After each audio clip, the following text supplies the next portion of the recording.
अपनों में आपन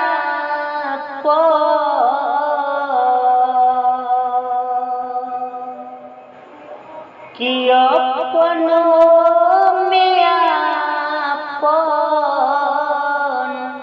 ओहू में खासम खास बा उहे करी घात जेकारा विश्वास बा उहे करी घात जेकारा विश्वास बा।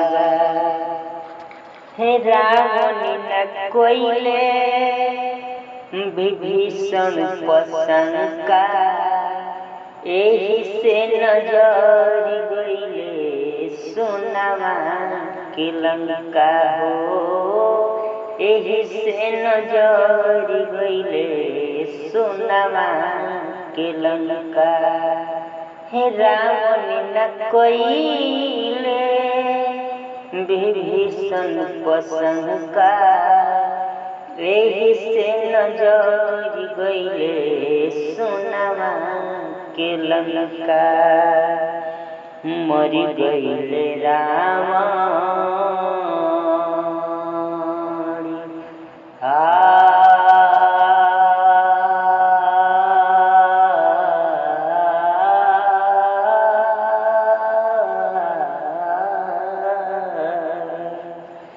कि मरि गइले रावण